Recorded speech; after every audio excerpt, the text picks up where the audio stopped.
Before you start your presentation, there will be a bell. As soon as the bell will ring, you will start your presentation. The second bell will ring when there is 1 minute left. When there will be last 1 minute left, there will be the second. They serve only as time indicators. Over 5 minutes, a long bell will ring. Let me explain in Hindi as well. आपकी performance शुरू होगी, उसके पहले first bell होगी. आपको पहली bell का wait करना है. जैसे ही पहली बेल बजेगी, फर्स्ट बेल बजेगी, वैसे ही आपकी परफॉर्मेंस स्टार्ट हो जाएगी. इसमें आपकी एंट्री इंक्लूडेड होगी. सेकेंड बेल तब बजेगी जब लास्ट का 1 मिनट बजेगा, और थर्ड बेल तब बजेगी जब लास्ट के 30 सेकेंड्स रह जाएंगे. Second and third bell. Now let me tell you the evaluation criteria. For voice modulation as per character, 5 marks. Flow of expressions and acts, overall performance, 5 marks.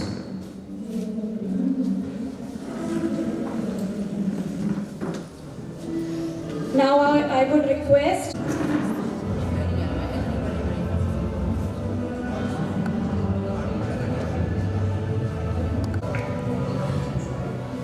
lot number 1, chess number 408.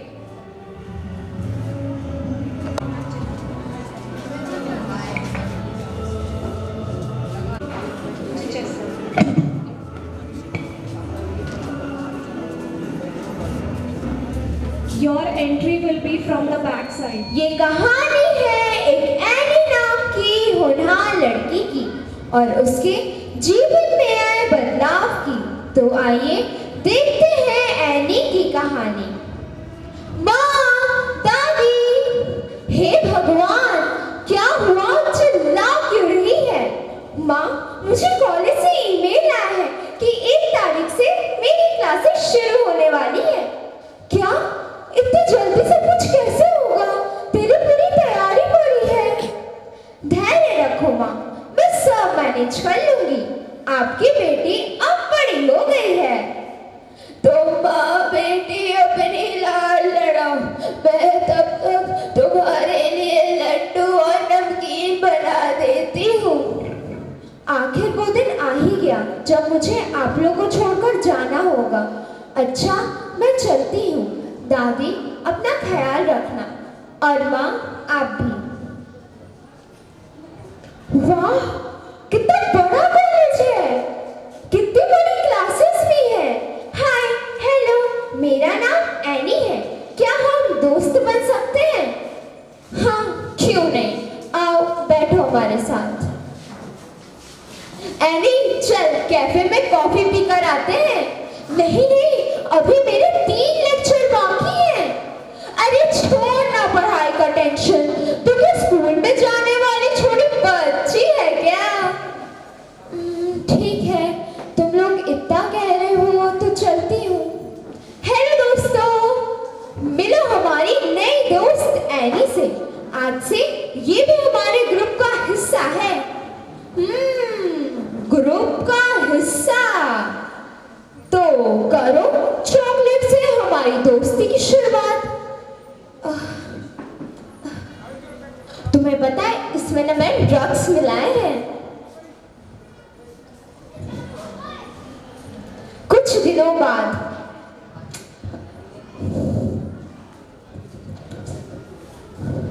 क्या मुझे चाहिए? मुझे चाहिए. दोस्तों के और पढ़ाई के चक्कर में पता नहीं कब मुझे इसकी लत लग गई और फिर नशे के आगोश में डूबती चली गई. इधर भी नहीं है, इधर भी नहीं है.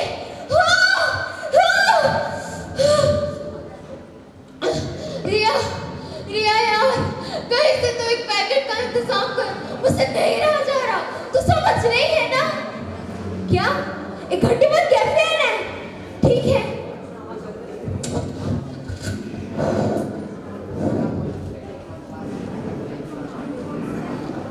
घर जाकर पैसों का इंतजाम कर लेती हूँ. अरे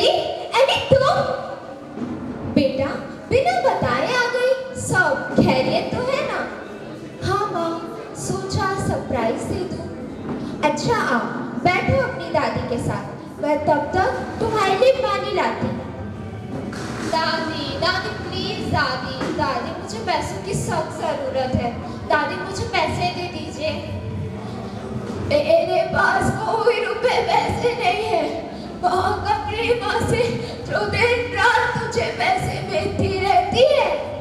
आपसे मतलब इतना पैसा कि मरने के बाद उनके साथ नहीं जाऊंगी। सीधी तरीके से देती हो या नहीं? रुक गई तेरी इतनी हिम्मत कि तुम मुझ पे हाथ उठाए। कहाँ से करूं पैसों का इंतजाम? चीख अपनी चीख दे दे अपनी चीख दे। रुक गई एनी मत कर एनी दे।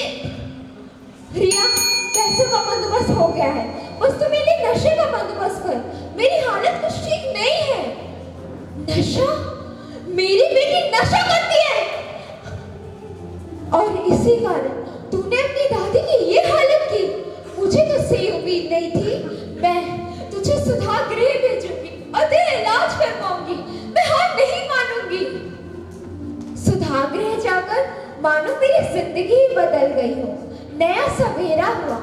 माँ दादी मुझे माफ कीजिए, मैंने आपके प्यार का गलत फायदा उठाया। और दोस्तों मैं आपसे कहना चाहती हूँ कि ड्रग्स सिर्फ एक इंसान को ही नहीं पूरे समाज को खोखला कर रहा है। ये देश की उन्नति में योगदान देने वाली युवा पीढ़ी का सर्वनाश कर रहा है। इसलिए ड्रग्स को ना कहें और जीवन को हाँ कहें। धन्यवाद। तुम मुझे ऐसे क्यों देख रहे हो? क्यों हो रहा है मुझे? क्या मैं पागल हूँ? हाँ हूँ मैं पागल। लोग कहते हैं इससे दूर रहो, मत छुओ। ये पागल, इसे बांध दो। हाँ पकड़ो मुझे, बांधो मुझे। डरती हो ना? पकड़ो मुझे, बांधो मुझे। डरती हो ना? यही है वो पागल। पकड़ो इसे, चारों तरफ से घेर लो, कसकर बांध लो।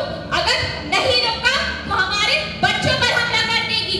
पकड़ो इसे, पकड़ो।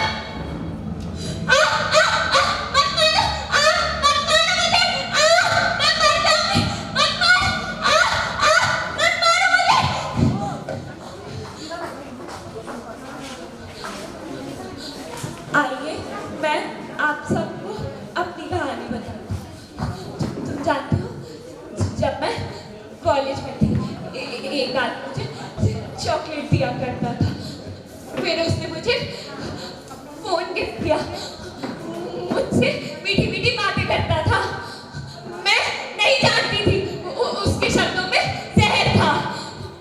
मुझे मम्मी पापा से कभी प्यार नहीं मिला। पापा तो हमें बहुत पहले छोड़कर चले। उसने मुझे नशा दिया, ड्रग्स। मैं भूल गई सब कुछ, घर, पढ़ाई, माँ। उसने मुझे पैसे दिए, ढेर सारे पैसे। फिर उसने मुझसे कहा स्कूल में ड्रग्स बांटने के लिए। मैं ड्रग्स कैरियर बन गई और धीरे धीरे उन पैसों की गुलाम। मैं नशे की सौदागर बन गई, बच्चों के बीच नशा बांटने वाली, जिंदगी बर्बाद करने वाली। आज जब मेरे पास पैसे नहीं है, मुझे नशे की लत लग चुकी है। उस आदमी ने मुझे बेच दिया।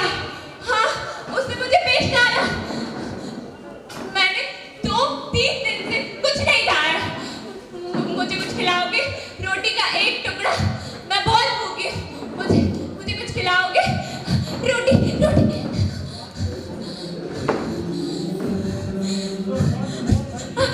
छोड़ो मुझे, छोड़। मेरी है ये। तुम भी भूखे हो? लो आधी तुम खा लो, आधी मैं। तुम काटते हो। ये घाव देख रहे हो? कीड़े रेंग रहे हैं। ये बदबू मुझसे आ रही है। जब मेरे पास पैसे थे, जवानी थी, सब मुझे चाहते थे, मुझसे मीठी मीठी बातें करते थे। आज जब मेरे पास पैसे नहीं है, सब मुझसे नफरत करते हैं, मुझे पत्थर मारते हैं क्योंकि मैं पागल हूँ। मुझे एडिक्स है। मुझे नशा चाहिए, मुझे खुशी चाहिए। मैं इसके बिना नहीं जी सकती। मुझे नशा चाहिए, मुझे नशा चाहिए।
किया करते थे।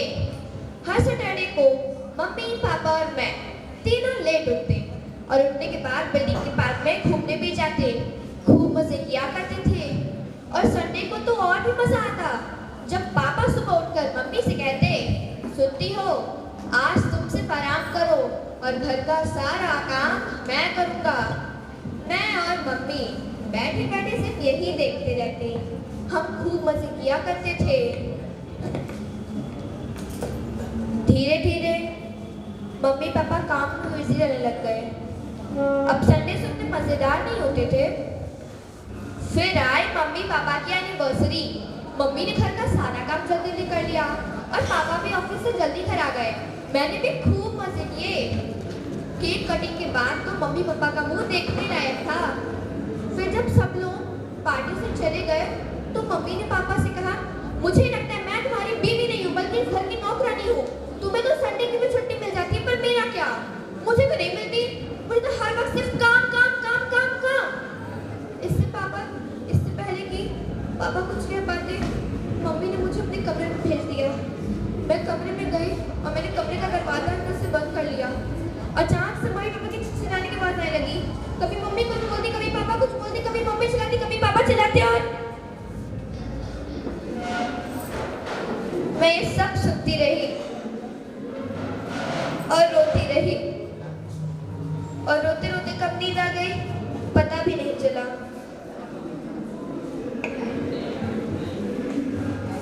फिर जब मैं सुबह उठी मैंने देखा कि सब कुछ शांत है।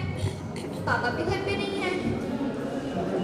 पापा पापा पापा पापा आप कहाँ हो? मैंने मम्मी से पूछा, मम्मी पापा कहाँ हैं? मम्मी ने बोला, बेटा मैंने और तुम्हारे पापा ने अलग होने का फैसला कर लिया है। अब से हफ्ते के 5 दिन तुम मेरे साथ और 2 दिन अपने पापा के साथ रहोगी। ये हम लोगों का फाइनल डिसीजन है। मम्मी पर ऐसा क्यों? मैं आप दोनों के साथ रहना चाहती हूँ। मैं आप दोनों को खोना नहीं चाहती। चुप, हम तुझसे बड़े हैं, हमें पता है तेरे क्या सही और क्या गलत। हमसे बदतमीजी नहीं। ऐसे एक रात में इन बड़ों ने इस बच्चे की जिंदगी का फैसला कर लिया। अगर इसे बड़ा होना कहते हैं तो नहीं होना मुझे बड़ा। पिछले 3 साल से जिंदगी ऐसी चल रही है। मैं खुश हूँ पर अब वो मजा नहीं है। अरे हाँ, मैं आप लोगों को एक बात बताना तो भूल ही गई। एनिवर्सरी वाले दिन मैं मम्मा पापा के लिए गिफ्ट लेकर आई थी मगर उन्हें दे न सकी। मम्मा पापा, मैं आपको एक दिन एक गिफ्ट जरूर दूंगी।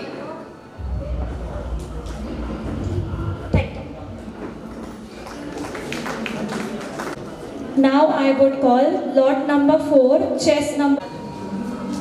हे जगदीश हरे, हे भगवान मेरे दोनों बच्चों को हमेशा खुश रखना। बबली, ओ बेटा बबली, स्कूल नहीं जाना क्या बेटा? उठ भी जा बेटा। हाँ माँ, उठ रही हूँ।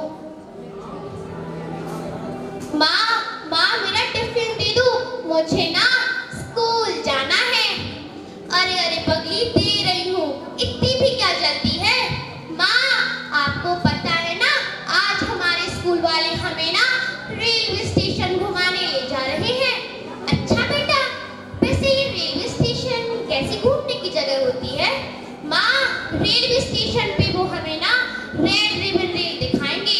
ये रेल हमें ना एड्स की जानकारी देती है।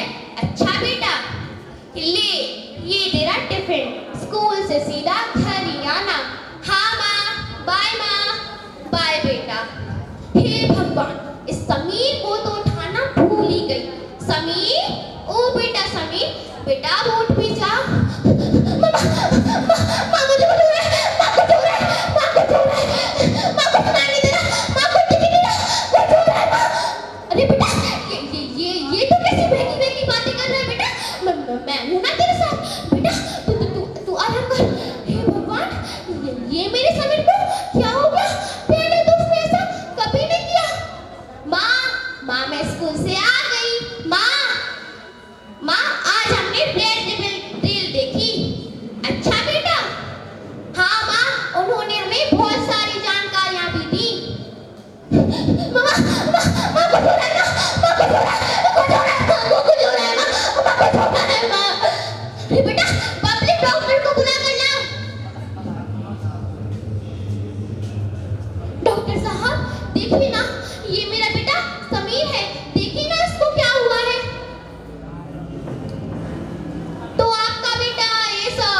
से कर रहा है।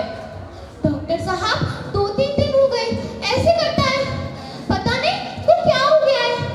हमें इसकी कुछ जांचें करनी पड़ेगी। कैसी जांचें? कौन सी जांचें? खून की जांच। डॉक्टर साहब आप कुछ भी करिए, बस मेरे समीर को ठीक कर दीजिए। उसे ना कुछ नहीं होना चाहिए। नर्स इसकी जांच करके लाओ। डॉक्टर साहब मेरा समीर ठीक तो हो जाएगा ना? डॉक्टर साहब जांच। तो आपके बेटे के साथ कभी कोई दुर्घटना हुई है क्या? डॉक्टर साहब कुछ दिन पहले ना हम मेले में गए थे, वहां समीर झूले से गिर गया, उसका बहुत खून बहा, तो हमने उसे निजी अस्पताल में भर्ती कराया। डॉक्टर ने खून की कमी बताई। हम उस शहर में किसी को जानते भी नहीं थे। हमने खून की बहुत तलाश की, तभी एक सज्जन व्यक्ति खून देने के लिए तैयार हुआ, तो हमने उससे खून ले लिया। क्या आपको पता है वह व्यक्ति कौन था? हाँ डॉक्टर साहब, बाद में हमें पता चला कि वह व्यक्ति एक ट्रक ड्राइवर था। आपने उस खून की जांच करवाई थी क्या? नहीं, खून की जांच कराना बहुत जरूरी होता है। सॉरी, उस खून को लेने से आपके बेटे को एड्स हो सकता है, और हम अब हो भी गया है और हम कुछ कर भी नहीं सकते। सॉरी।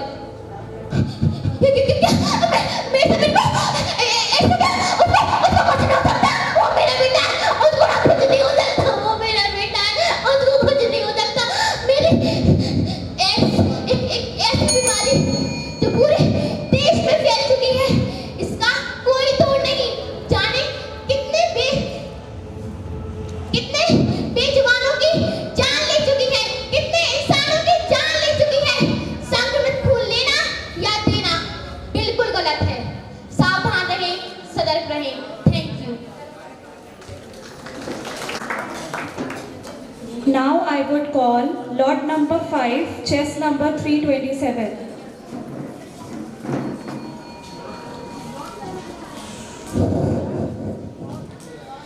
इस साल तो इतना खर्चा है मन में, अब तो बस एक बहू लाऊंगी और दहेज लेकर एक पैसा वसूल करूंगी। आखिरकार सीए है अपना बेटा। बहू को ना नौकर बना के रखूंगी, नौकर। मेरी सास ने भी तो मुझसे इतना काम करवाया था। माँ, मैं ऐसे घर में शादी हरगिज नहीं करूंगी। जो लोग शादी के नाम पे दहेज मांग रहे हैं, ये शादी हरगिज नहीं हो सकती है, क्योंकि वो आज दहेज मांग रहे हैं, कल मुझे मारेंगे और परसों ना जाने क्या क्या करेंगे। इसलिए ये शादी बिल्कुल नहीं होगी। ए जी, सुनते हो क्या कह रही है? शादी नहीं करेगी? अरे पूरे समाज में बात फैल चुकी है। अब अगर हमने शादी करने से मना किया तो हम क्या मुंह दिखाएंगे अपने समाज को? हमारी तो नाक ही कट जाएगी। इसलिए मैंने फैसला कर लिया है कि ये शादी होकर ही रहेगी, बस। हर लड़की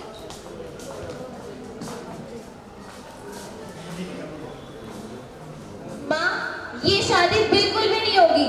जो लोग शादी के नाम पर दहेज मांग रहे हैं, ये शादी मैं बिल्कुल भी नहीं कर सकती हूँ।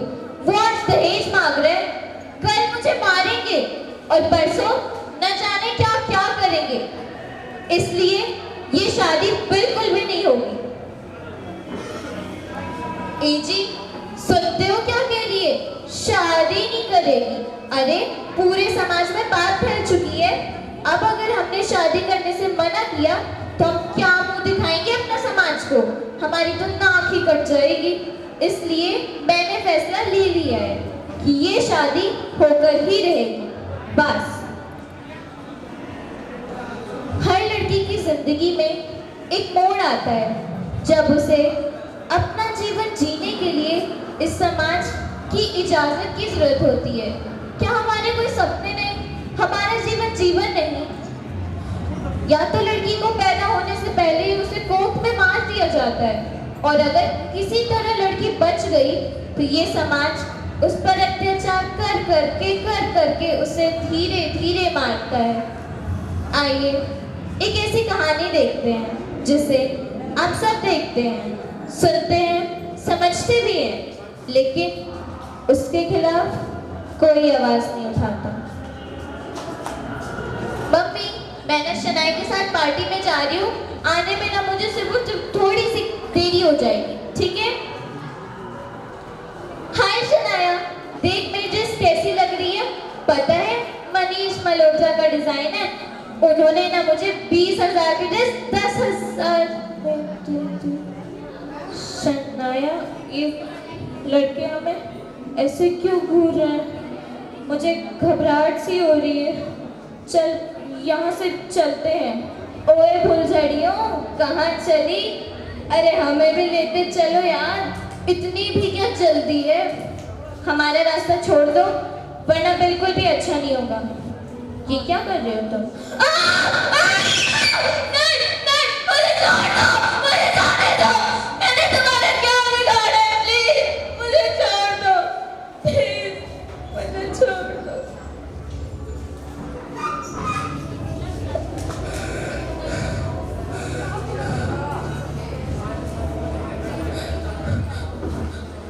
उस हादसे के बाद मेरे मम्मी पापा ने मुझे इस अंधेरे कमरे में बंद कर दिया, लेकिन मुझे ये जगह बिल्कुल भी पसंद नहीं है।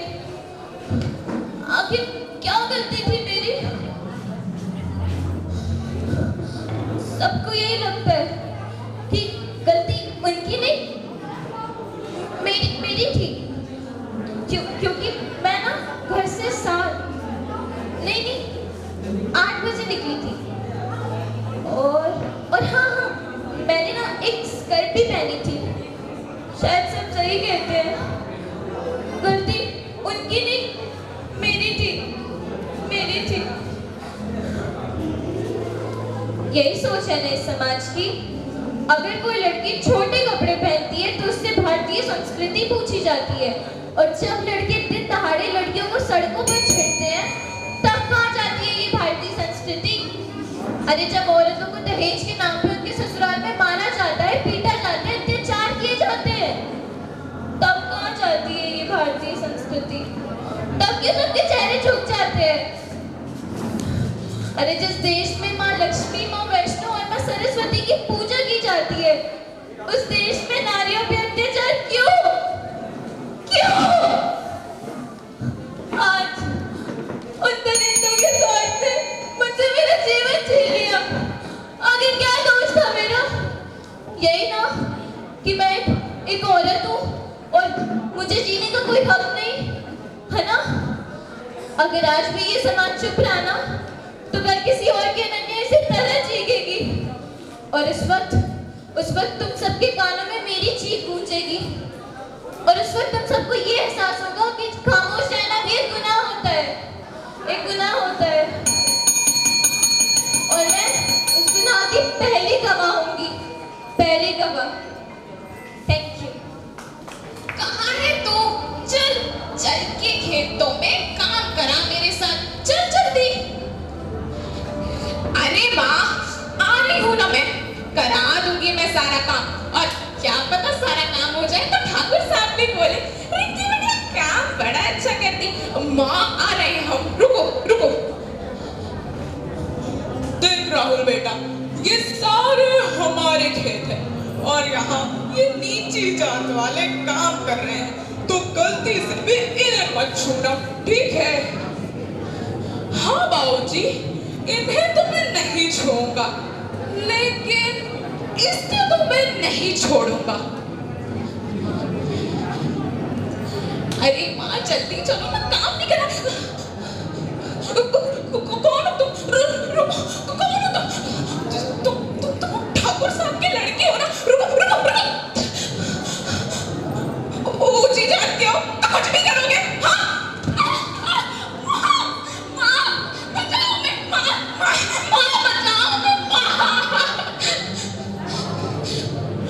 अरे रिंकी, हमारी बेटी है साहब।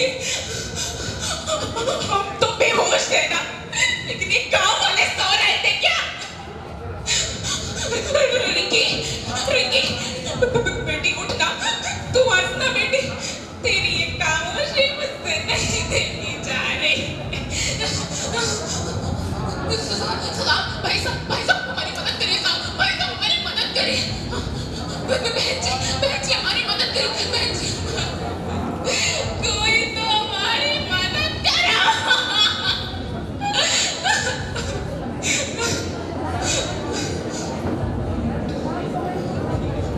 हटो हमें दरोगा साहब से मिलना, हटो। दरोगा साहब वो उसके माए साहब 6 महीने हो गए हमने एक रिपोर्ट तक न लिखी साहब आपके पाँव छू नहीं सुने वो नहीं सुने पर हमारी बात तो सुनिए साहब। अरे अम्मा हम अपना काम ही तो करने दीजिए हमें, और वैसे भी नीचे छोटे ठाकुर साहब बताइए कैसे आना हुआ आपका, बताइए।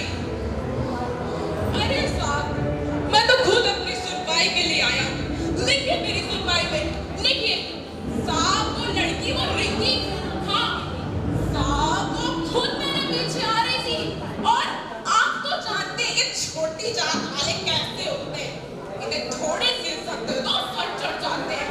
और वो लड़की वो शरीफ ना थी, शरीफ होती तो शाम में खेतों में काम करने जाती, ऐसे कीड़े तो होते ही हैं पाँव पहले तो चलने के लिए। तेरी इतनी हिम्मत, रुको बताते हैं, छोड़ो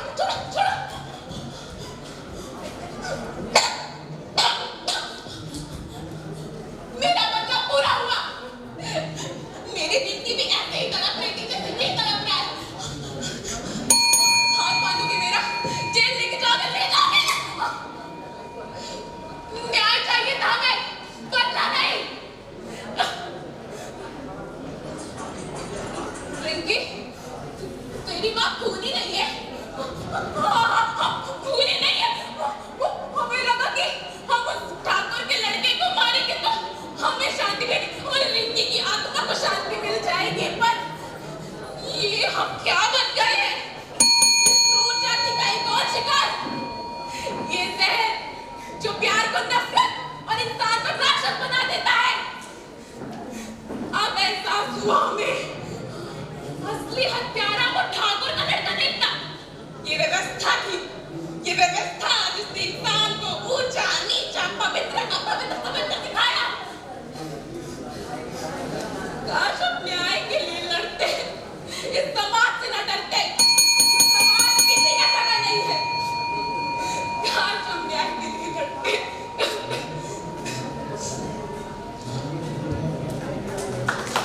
Event of the program, that is the skit competition. It's my privilege to welcome the in-charge father of this event, Reverend Father Savio. I also welcome our judges, Mr. Amit Vishwakarma, respected Mr. Vinod Gori, respected Mr. Akash. I would request Pratima Yadav ma'am to kindly welcome the judges by pinning the official badges.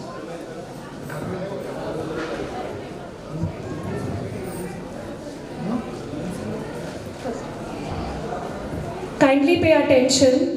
The skit will have a theme and will be performed fully in Hindi. However, no colloquial or indecent language is permitted. Students can use instruments, but no recorded sounds may be used, and the committee will not be held liable for any technical issues. There will be 12 minutes for presentation, 5 minutes for students. Please be careful and manage the time efficiently during the stage setup. As soon as the first bell rings, you must start the presentation. The second bell will ring when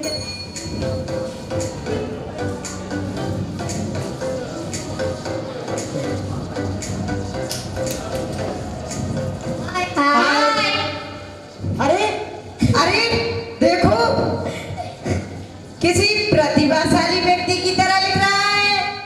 अरे रोहित, क्या तुम वेश भुखमरी का समाधान ढूंढ रहे हो?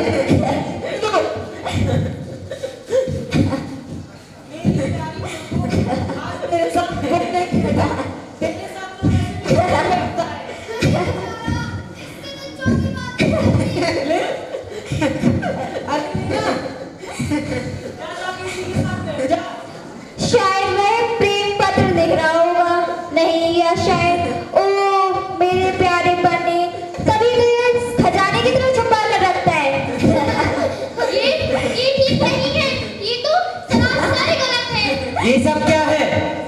जाओ सभी अपनी जगह पर बैठो।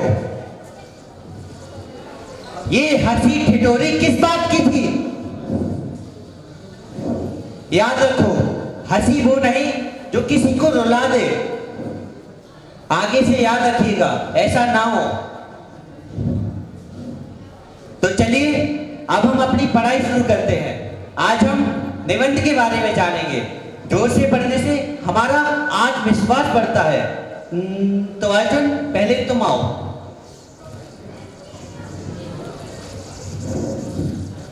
मेरे पिता मेरे जीवन के सच्चे हीरो हैं। वे मेरे लिए हर कार्य करते हैं और हर दिन कष्ट उठाते हैं। मुझे उनसे हर दिन एक नई प्रेरणा मिलती है, जिससे मैं उनसे हर दिन एक नई चीज सीख पाता हूँ। मेरे पिता मेरे जीवन के सच्चे हीरो हैं। शाबाश अर्जुन। रोहित बेटा, अब तुम आओ। अब आएगा असली मजा। बोलो रोहित। अरे क्या बोलेगा? मेरा सपना है, मेरा सपना, बोलो रोहित, जोर से बोलो।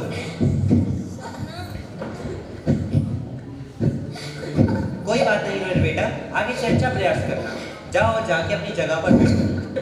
तो आज हमने निबंध के बारे में जाना, कल हम समाज के बारे में जानेंगे। अरे ये देखो, सर्कस का जोकर यहाँ पे अपना सर्कस दिखा रहा है। मेरा मेरा सपना है, मेरा सपना क्या था? भूल गया। सपना सपना ही रह जाएगा। सपना सपना सपना सपना। वे हमेशा उसके साथ ऐसा क्यों करते हैं? वे उसका दर्द क्यों नहीं समझते?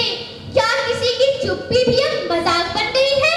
क्या स्कूल में संवेदना की जगह हंसी ने ले ली है? मीरा, कौन? मीरा। कौन? मैं तुम्हारे अंतर्मन की आवाज। क्या तुमने उसकी आंखों में आंसू नहीं देखे? दोस्ती खामोशी नहीं होती। मीरा, अगर तुमने उसका बचाव किया तो तुम्हारी दुश्मनी होगी। एक सच्चा दोस्त अकेला भी मजबूत होता है।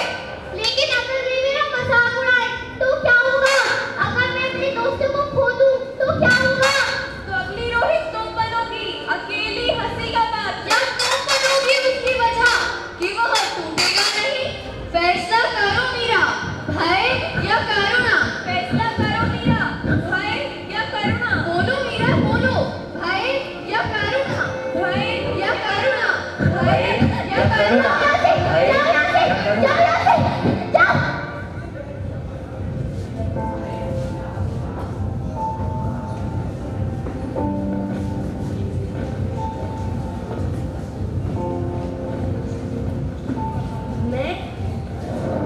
मैं अकेला हूँ।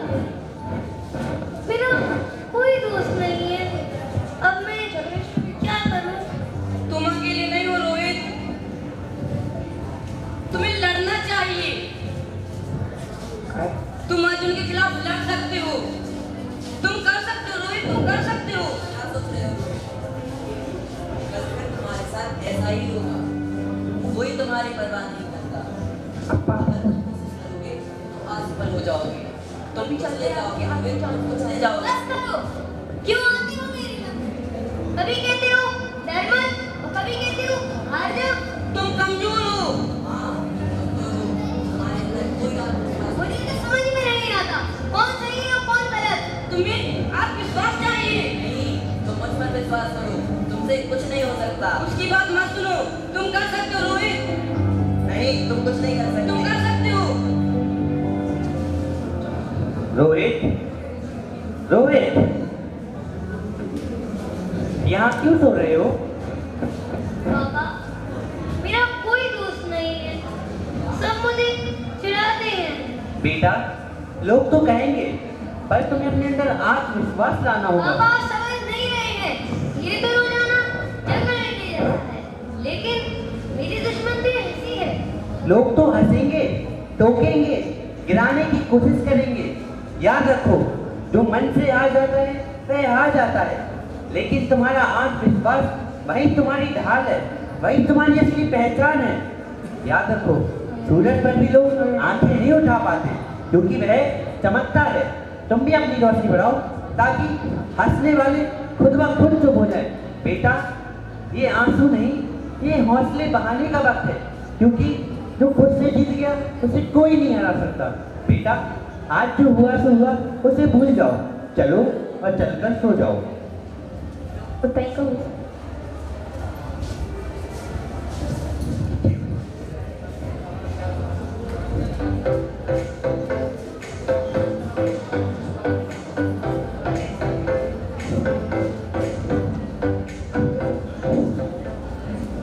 हाय रिया, हाय। क्या आज रोहित नहीं आया? क्यों? तुम्हें उसकी चिंता क्यों? कल वह बहुत उदास लग रहा था। मुझे नहीं पता कि वह ठीक भी है या नहीं। वह सबका मजाक बन गया है। क्या तुम अपनी प्रतिष्ठा को बर्बाद करना चाहती हो? मजाक? किसी का मजाक उड़ाना आसान है, पर किसी का दर्द समझना मुश्किल है। लेकिन तुम उस पर हंसते हैं। जरूरी नहीं है कि सब सही हो। मैं लोकप्रिय होने से ज्यादा दयालु होना पसंद करूंगी। अगर तुम उससे बात करोगी, तुम अकेली हो जाओगी। तुमसे कोई बात नहीं करेगा। लगता है तुम्हें उसके साथ रहना अच्छा लगता है, तो जाओ उसके साथ।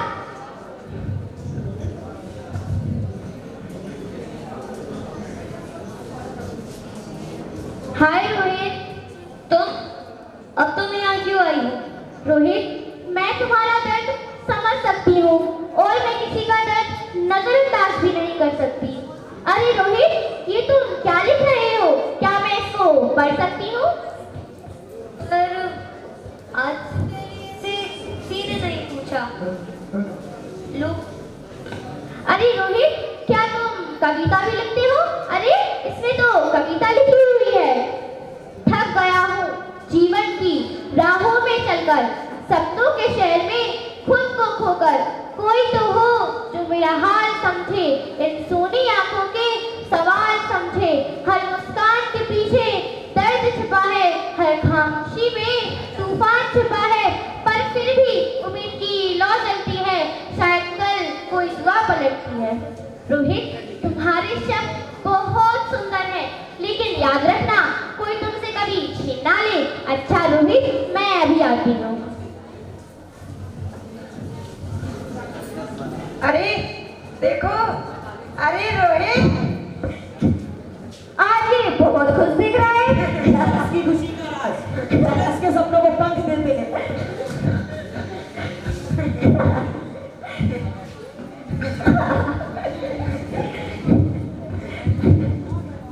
मत जाओ मीरा, अगर तुम गई तो बीमारी तुम्हारी होगी।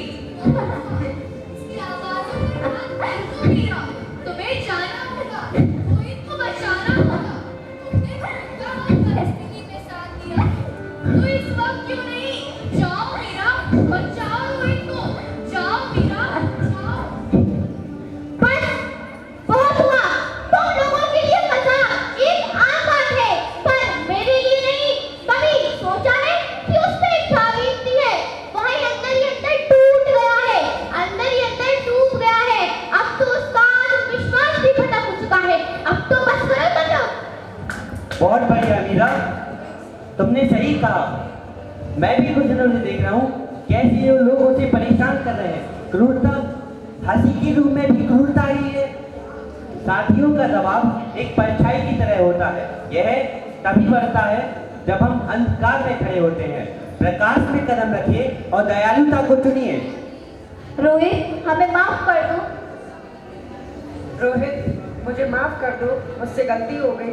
तुम लोगों को सिर्फ रोहित से ही नहीं, मीरा से भी माफी मांगनी चाहिए।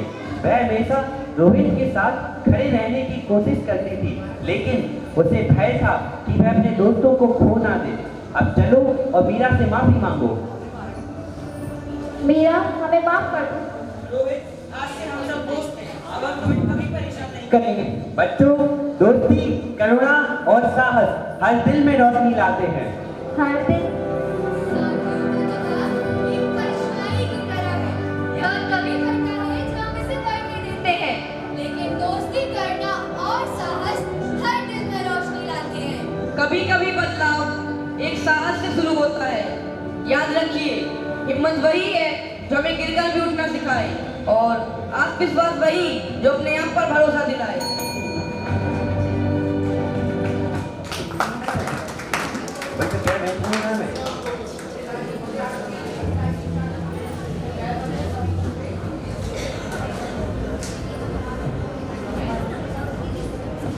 Hello hello okay 1 2 okay. शीर्षक है साथियों का दबाव, अर्थात साथियों के दबाव में आकर कुछ ऐसा करना जो कि आप नहीं करना चाहते। ये तब होता है जब आपके समान उम्र के लोग आप पर किसी विशेष कार्य को करने या सोचने के लिए दबाव डालते हैं ताकि आप उनके समूह में स्वीकार किए जा सके। ये दबाव सकारात्मक भी हो सकता है, जैसे कक्षा में अव्वल आना या फिर कड़ी मेहनत करना, लेकिन अक्सर ये नकारात्मक होता है, जैसे धूम्रपान व नशीले पदार्थों का सेवन करना। तो आइए आज हम आप सभी को अपने नाटक के द्वारा ये बताना चाहते हैं कि किस प्रकार साथियों के दबाव के कारण एक विद्यार्थी क्या से क्या बन जाता है। पहला दृश्य कक्षा का। कल का दिन विज्ञान दिन था।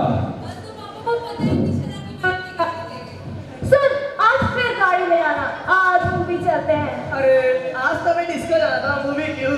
अरे नहीं, प्लान में बदलाव है। हमारी क्लास से कुछ चमचे शोर मचा रहे हैं कि हम ऐसे हैं, हम वैसे हैं। शोर आने दो, इस जिंदगी भी एक ही बार मिलती है, तो चलो मस्ती करते हैं। अरे हम तो ऐसे हैं भैया, अरे हम तो ऐसे हैं भैया। इन लोगों की हरकतें ना दिन पे दिन बढ़ती जा रही है। क्या होगा इन लोगों का? अरे 19 को बना देते हैं 99 और बन जाते हैं तुम्हारी तरह टॉपर। वो अरे जिंदगी जीना तो इसे ही कहते हैं। हमें देखो, हम मस्ती भी करते हैं और नंबर भी अच्छे लाते हैं। वो कैसे? क्या तुम्हारे घर वालों को पता नहीं चलता?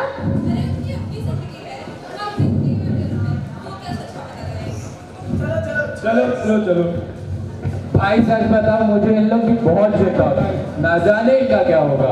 हाँ, मुझे भी ऐसा ही लगता है। लेकिन एक बात याद है, हम में से कोई भी इनके दबाव में आकर कोई गलत काम ना करे। हो गया, छोड़ो, हमें क्या, हम अपना कहीं और चल के पढ़ते हैं। आओ। दूसरा दृश्य बगीचे का, जहाँ कक्षा के शैतान बच्चे अपनी मौज मस्ती में हैं। अरे आज तो मेरे कोई दोस्त ही नहीं दिख रहे हैं, कहाँ हैं सब? अरे अरे, हम आ गए। और कैसे हो? अरे एकदम मजे में भाई। हम आ गए, हम आ गए। हाँ हाँ, कल तो हमने खूब मस्ती की, वो भी गाड़ी चोरी करके। हाँ, गाड़ी तो सच में बहुत खराब चलाते हैं। अरे छोड़ो यार, ये सब छोड़ो, अब करते हैं असली मजा शुरू।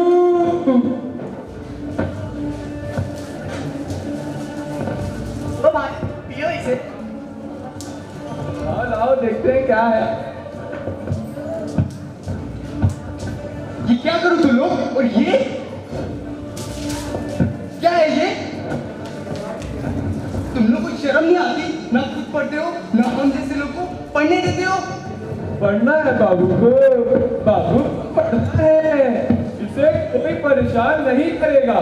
नहीं करेगा, नहीं करेगा। बाबू को तो पढ़ना है। तुम क्या जानो जीवन के मजे लेना, तुम तो बस पढ़ो, टीचर्स और प्रिंसिपल के चहेते बनो। जिंदगी के असली मजे तो हम सभी ले रहे हैं। सुनो राज, मैं कहता हूँ हमारे संगति में आ जाओ, दुगना कर देंगे मजा। नहीं नहीं, मुझे नहीं आना। नहीं नहीं, रहने दो। अरे रहने दो, तुमसे ना हो पाएगा, तुम पढ़ो, तुमसे ना हो पाएगा। क्या तुम मुझे ताने मार रहे हो? पढ़ने से लेकर हर एक चीज में अव्वल हूँ। चलो बताओ, ऐसी कौन सी चीज है जो मैं नहीं कर सकता? चलो बताओ भी। रुक बेटा रुक, बड़ा जोश का, कल फिर बताते हैं। ठीक ना, देख लेंगे। अरे तुम लोगों ने तो उसे फंसा ही दिया। काम है। बगीचे का दृश्य दूसरे दिन।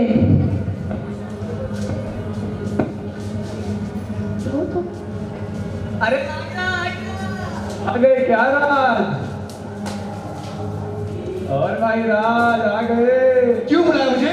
और बताओ क्या करना है? बताते हैं।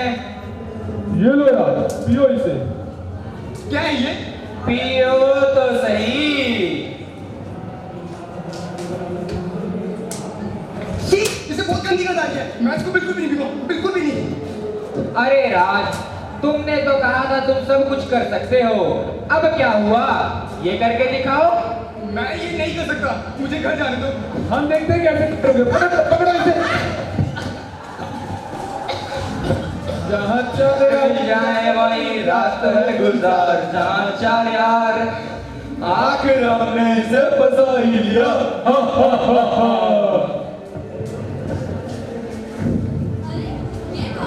आओ देखे तो। अरे ये तो राज है। राज उठो राज। क्या? राज हमारे क्लास का टॉपर? और ये बदबू कैसी आ रही है? लगता है इसने नशा किया है। अब क्या करें? हाँ, हेलो आंटी। आंटी क्या हुआ बेटा? तुम बहुत परेशान लग रही हो। आंटी आप जल्दी बाहर आ जाइए, लगता है राज नशे में है। क्या? राज, राज क्या हुआ मेरे बच्चे को? राज, राज उठो। राज, राज क्या हुआ मेरे बच्चे को? राज क्या हुआ? राज, राज उठो, उठो राज, राज।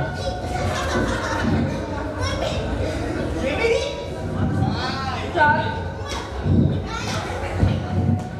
किसने किया मेरे बच्चे के साथ ऐसा? आंटी इसने नशा किया है। ये जरूर उन्हीं लोगों की करतूत होगी। वे खुद तो नशा करते हैं, साथ में हमें भी करने के लिए मजबूर करते हैं।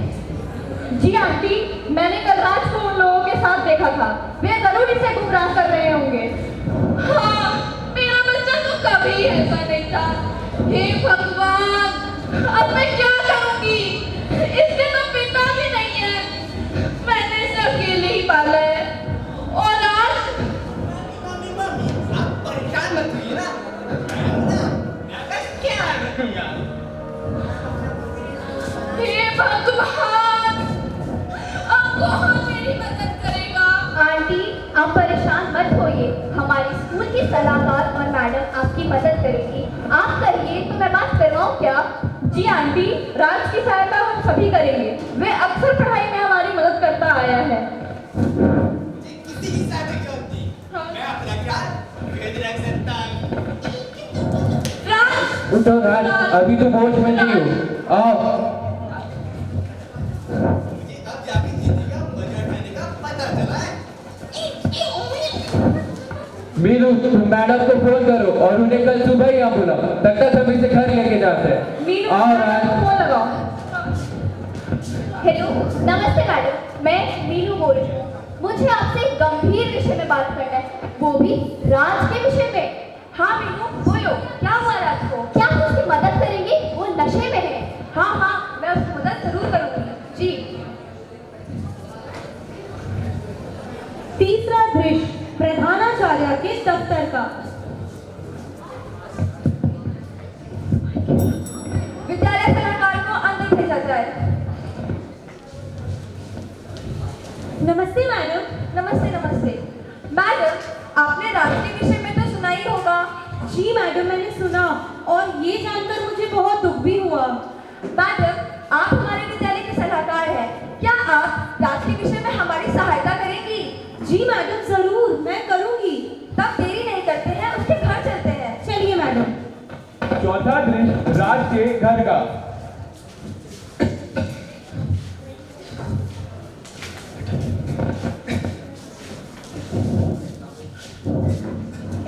आंटी, अब राज की तबीयत कैसी है?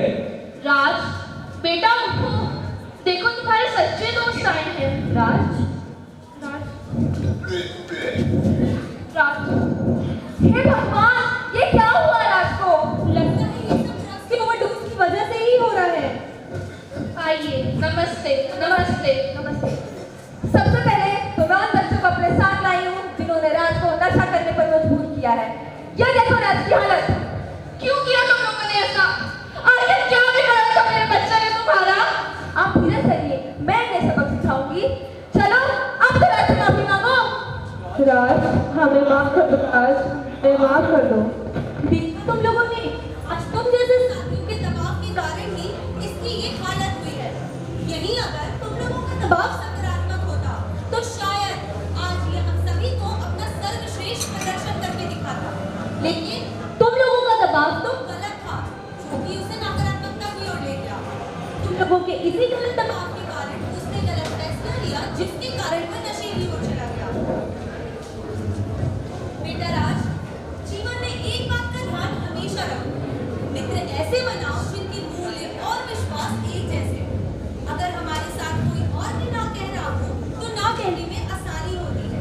साथ मिलकर ना कहने से ये हम दोनों के लिए आसान हो जाता है, समझे? जी। बच्चों, एक बात का ध्यान हमेशा रखो, यदि तुम लोगों पर कोई दबाव डाल रहा है तो उसके बारे में अपने माता पिता या शिक्षकों से बताओ, ताकि वे इन सबसे उभरने में तुम्हारी सहायता कर सकें। हाँ दोस्तों, एक नई दिशा की ओर चलते हैं।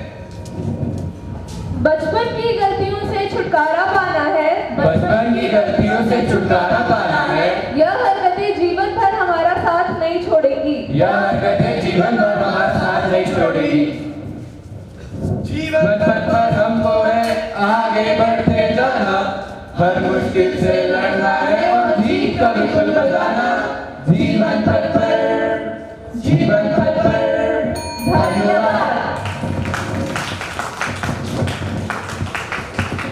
4 चेस नंबर 574 हमारा भाई जो आजकल हमारे साथ आ गया है। आज घूमने चलते हैं, मौसम भी बड़ा सुहाना है और विद्यालय में भी कुछ खास नहीं होना है। पढ़ाई जरूरी है, ऐसे ही विद्यालय से गायब होते रहे तो नहीं चल पाएगा। विनोद, कैसे भाई साहब को एक दिन में एक कलेक्टर बनना है। अब ठीक है कलेक्टर, आप पढ़ाई कीजिए, हम तो जिंदगी जिएंगे। कह तो ये लोग ठीक ही रहे हैं, क्या पढ़ाई, जिंदगी में बस पढ़ाई। अरे भाई, अच्छा ठीक, मैं भी तुम लोगों के साथ चलूंगा। इस बैग का क्या करूं? अरे भाई, ये चाय की टपरी है ना, वहाँ रख देंगे। अरे भाई, तुम लोगों की तो बहुत जान पहचान है। और सुरेशो विनोद, कैसे आना हुआ? और कौन है सुंदर लड़का तुम्हारे साथ? हमारा मित्र अजय है। और आज का क्या प्लान है? अरे मुन्ना भाई, तूने तो मन की बात छीन ली, लाओ 3 दे दो। अरे भाई, क्या है ये गलत है क्या? मुन्ना भाई बताओ इन्हें, ये स्वर्ग का मार्ग है, देवताओं का प्रिय पदार्थ है। दारू पियो, मस्त पियो, और अगर तुम्हें नहीं पीनी तो हमारे साथ बैठ जाना। अरे भाई, ये तो लेकर जाओ। अरे मुन्ना भाई, ये कौन सी दे रहा है? वो कैंसर वाली देना यार। ठीक है भाई। अरे भाई, चाय की दुकान पर दारू भी मिलती है क्या? भाई, असली कमाई तो इनकी इसी से है, चाय तो सिर्फ नाम की है। अरे भाई, हमें बीच बाजार में किसी ने दारू पीते देख लिया, क्या होगा?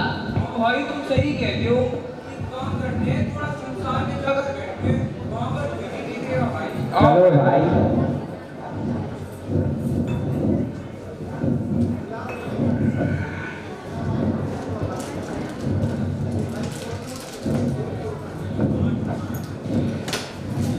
ले भाई सुरेश।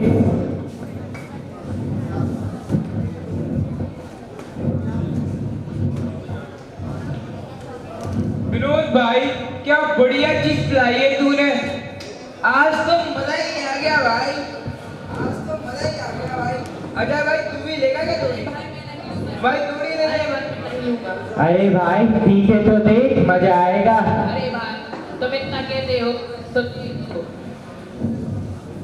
लो भाई।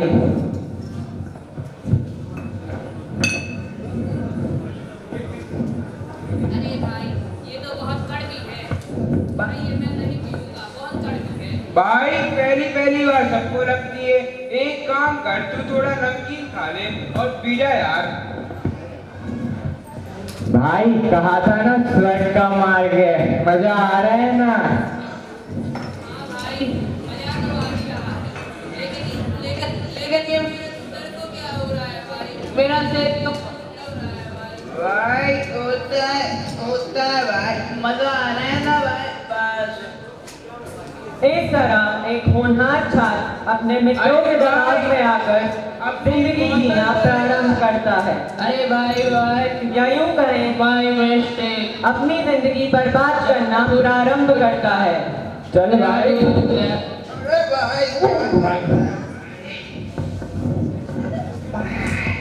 भाई आज गाड़ी तेरा भाई चलाएगा। भाई लेकिन अपने पास गाड़ी कहाँ है भाई? अरे भाई नहीं है तो आ जाएगी यार। भाई लेकिन गाड़ी कैसे आएगी भाई? अरे भाई अजय है ना। हाँ भाई पीनी है हमको, पीनी है, पीनी है हमको, पीनी है। आज तो हम अपना सारा दिन कुछ अच्छे कामों में व्यतीत करेंगे।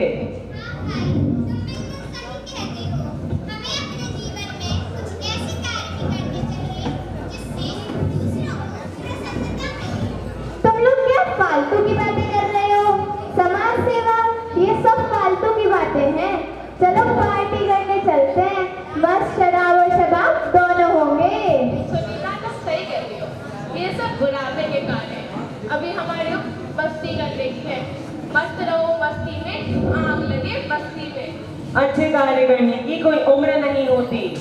प्रसन्नता अच्छे कार्य करने से मिलती है, इन सब कार्यों से नहीं मिलती, क्योंकि बुरे कार्य करने से सदैव स्वयं को और दूसरों को दुख पहुंचता है।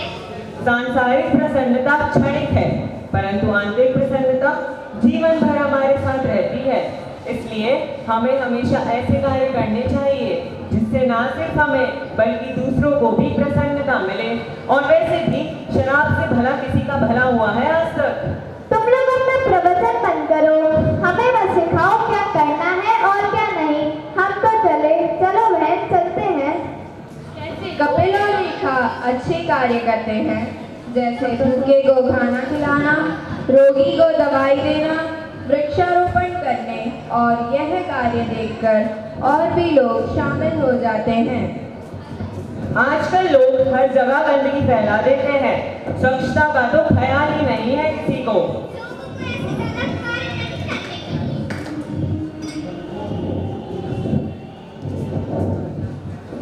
और भाई विनोद कैसा है? ठीक हूँ भाई, तू ठीक है? भाई एक नंबर यार।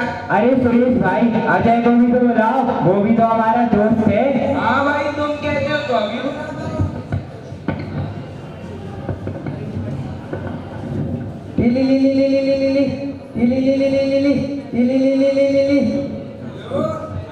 भाई कहाँ हो? भाई मुन्ना भाई की दुकान के पास आए, बढ़िया चीज दिखाते हैं तुम्हें। हाँ भाई थोड़ा जल्दी आना था, रखता हूँ भाई।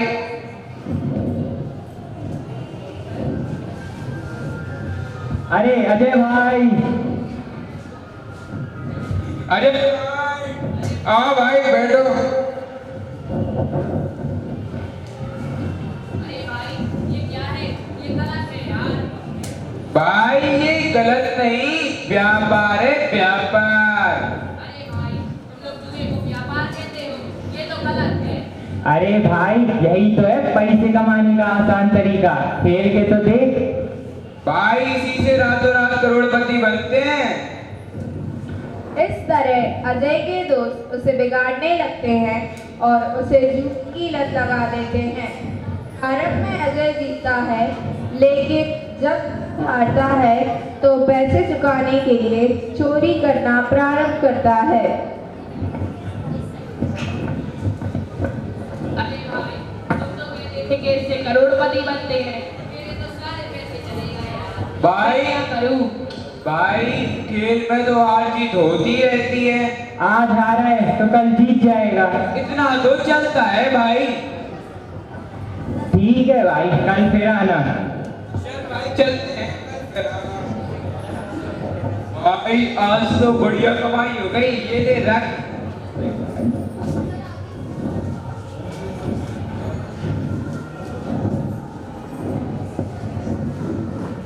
अजय, अजय अजय जी पिताजी। तू चोरी भी करने लगा है, शराब भी पीने लगा है और तू जुआ भी खेलता है। मैंने कुछ नहीं किया। फिर मेरी तिजोरी में 50,000 रुपए किसने चुराए? मेरे ही तो पैसे थे। जवाब लगाता है, निकल जा मेरे घर से। मुझे नहीं रहना, निकल मेरे घर से, मुझे नहीं रहना, मुझे नहीं रहना घर पे कुछ घर पे।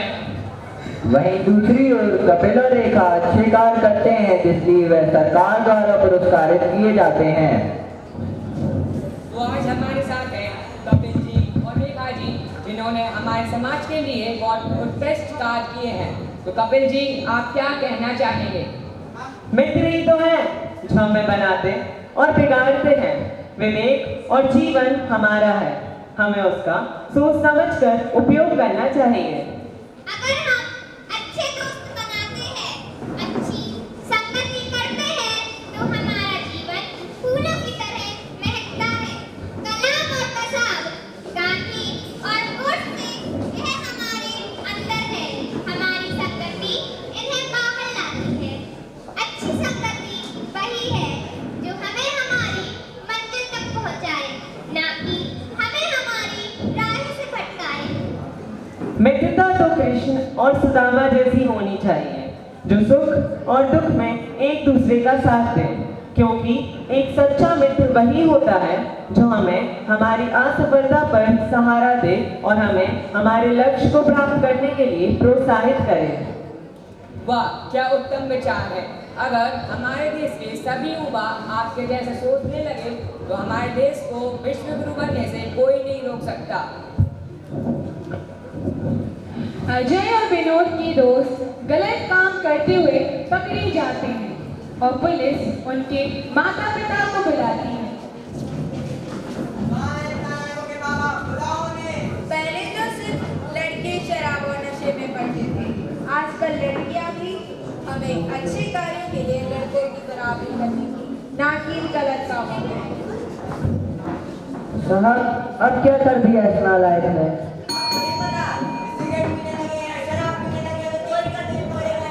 हे भगवान, कैसी नालायक और आती है, सारे खानदान की लाश कटवा दी।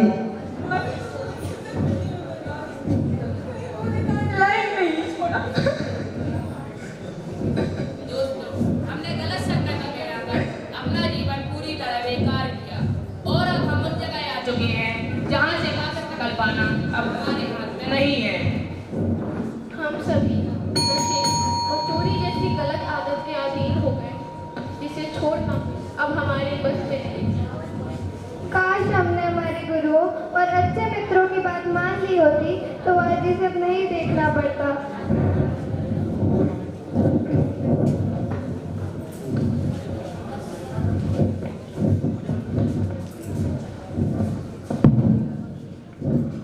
देखो, परखो और जानो, अच्छे लोगों और अच्छे दोस्तों से मित्रता की जानो। मत आओ, अपना जीवन स्वयं अच्छा बनाओ। कबीरा संगत साधु की, जो गंधी को बार, जो गंधी कुछ दे नहीं तो भी बार सुबार। अपनी मंजिल खुद बनाओ, किसी दबाव में मत आओ।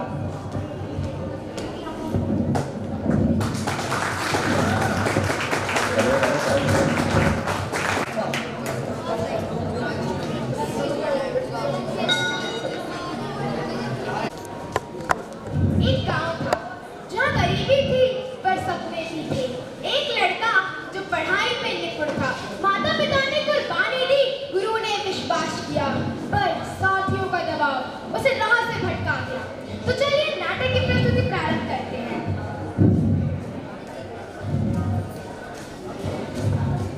माँ, पिताजी, माँ, पिताजी, आज आपके आशीर्वाद की वजह से मेरे 12वीं कक्षा में बहुत अच्छे अंक आए हैं। बस बेटा, तुम ऐसे ही मन लगाकर पढ़ाई करो और हमारा नाम गर्व से ऊंचा करो। सही राह पर चलकर हमारा नाम रोशन करो और जीवन में सफलता प्राप्त करो। हाँ चाचा जी, आपने बिल्कुल सही कहा। अगर ये इसी तरह पढ़ाई करता रहेगा तो जरूर एक दिन गायक बन जाएगा। हाँ विकास, तुमने बिल्कुल सही कहा। पर अगर मुझे आगे तैयारी करनी है और एक IAS अफसर बनना है तो मुझे बड़े कॉलेज में एडमिशन लेना होगा और उसके लिए बहुत खर्चा होगा। बेटा, तुम फिक्र मत करो, तुम्हारे लिए अपने हाथों के कंगन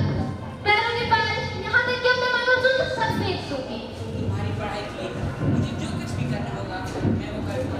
मैं अपना घर और जमीन की भी रखकर लोन ले लूँगा। मैं अपनी बहन भी बेच दूँगा, अपनी बेटी के सपने पूरे करूँगा। मैं जमीन तो क्या, मैं खुद को माँ, पिताजी, मुझे आशीर्वाद दीजिए। मैं शहर जाकर आपका नाम जरूर रोशन करूंगा।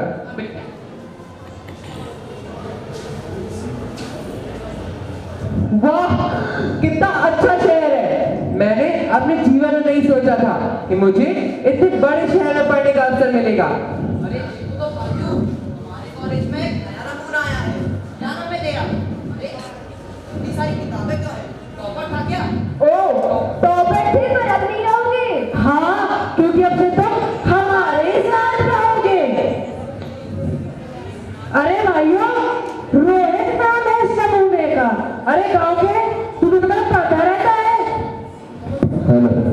चलो हमारे साथ। नहीं, मुझे तुम्हारे साथ नहीं आना। मैं गांव से अपने माँ और पिताजी के सपने लेकर आया हूँ। तुम बुरे साधु के दबाव में आकर मैं अपने सपनों को बर्बाद नहीं करूंगा। चलो हमारे साथ, चलो चलो हमारे साथ, चलो हमारे साथ, चलो।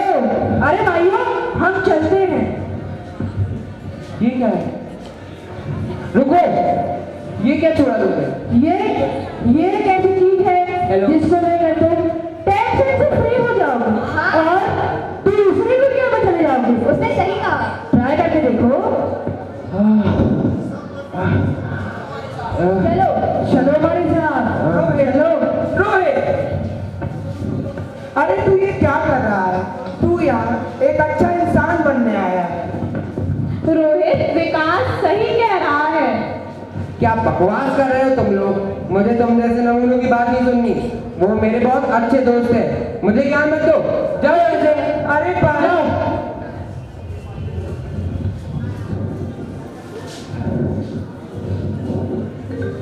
अरे कौन आ गया?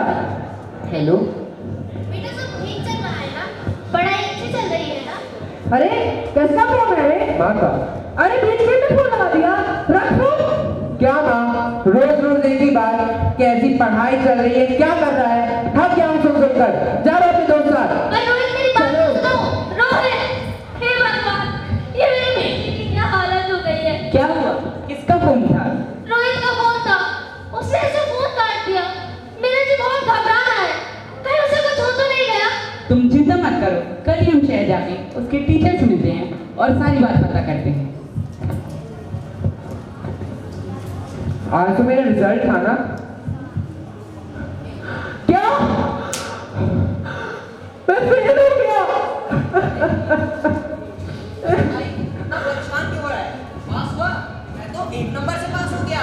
अरे भाई, मैं तो आधे नंबर से पास हो गया। और भाई, मैं तो फेल हो गया ना। अब कर भी क्या सकते हैं? चलो पार्टी करते हैं। हाँ, चलो पार्टी करते हैं। पछताने से होगा भी क्या? चलो भाइयों चलते हैं। जाके जाना ढूंढे तुझे दीवाना, सपनों में रोज आए, आज जिंदगी में आए। बच्चों, दोस्तों, दरवाजे पर कोई है, देखता हूँ। माँ, पिताजी, मैं, आप यहाँ? आपने बताया तो होता, मैं आप सभी के आने की तैयारियां करता। बेटा, तूने ऐसे फोन काट दिया। हम बहुत घबरा गए थे कि कहीं मुझे कुछ हो तो नहीं गया? हाँ बेटा, आज तो वैसे तेरी परीक्षा का परिणाम आना था ना? पिताजी, वो मैं ये फेल हो गया। मैंने ये बात अभी तक आप लोगों को इसलिए नहीं बताई क्योंकि मैं इसके मुंह से सुनना चाहती थी। क्या? तू परीक्षा में फेल हो गया? क्या इसी दिन के लिए मैंने अपने गहने बेचे थे? ये मैं क्या सुन रहा हूँ कि तू परीक्षा में फेल हो गया? क्या यही दिन देखने के लिए मैंने अपनी घर और जमीन गिरवी रखी थी? बेटा, तुमसे वादा किया था ना कि तू कभी भी सही राह से नहीं भटकेगा। आखिर क्या हुआ उस वादे का? माँ, पिताजी, मुझे माफ कर दीजिए। मैं शहर आकर बुरे साथियों के दबाव में आ गया और पता नहीं मुझे क्या हो गया। माफ कर दीजिए मुझे। बेटा, बस अब हमारा भरोसा मत तोड़ना। हाँ बेटा, अब हमारा भरोसा मत तोड़ना। हमें भरोसा है तुम जरूर कामयाब होगे। अभी भी समय है तुम बुरे दोस्तों के दबाव से मुक्त होना। अब मैं जरूर मेहनत करूंगा।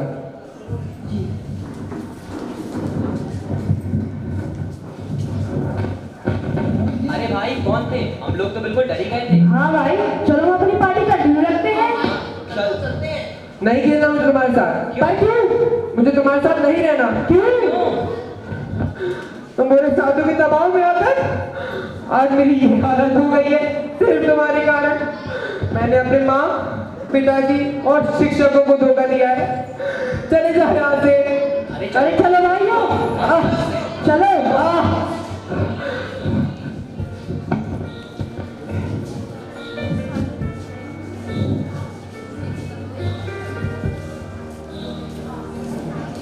रोहित, तुम एक IAS अफसर बन गए। तुम बुरे साथियों के दबाव से मुक्त हो गए और अपना जीवन सफल किया। क्या? मैं एक IAS अफसर बन गया? सुना आपने? मैं एक IAS अफसर बन गया। अरे भाई रोहित, हमें माफ कर दो। हमारी बुरी संगत के कारण तुम अपनी राह से भटक गए और हमारे दबाव में आ गए, लेकिन तुम्हारे अच्छे साथियों के कारण तुम्हें सफलता प्राप्त कर दी। हमें माफ कर दो। हमें माफ कर दो। भाई, अगर सुबह का बुरा शाम को वापस आता है तो उसे भूला नहीं कहते। तो मुझसे वादा करो कि मेरी तरह मेहनत करोगे और एक सफल अफसर बनोगे। हाँ, हम वादा करते हैं। प्रिया, प्रिया, प्रिया, मेरी माँ को फोन करो। हेलो हेलो, चाची रोहित IAS अफसर बन गया। क्या? मेरा बेटा IAS ऑफिसर बन गया?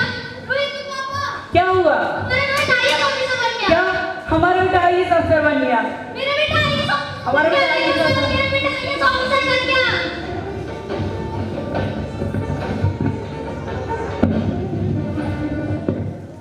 माँ, पिताजी, आपके आशीर्वाद की वजह से ये हुआ है। शाबाश बेटा, आज तूने हमारा तारीफ गर्व से ऊंचा कर दिया।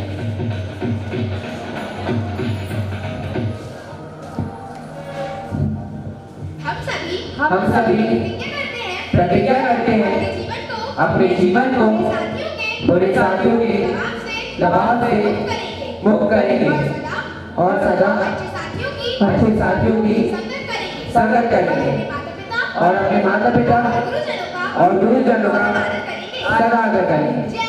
जय हिंद। धन्यवाद।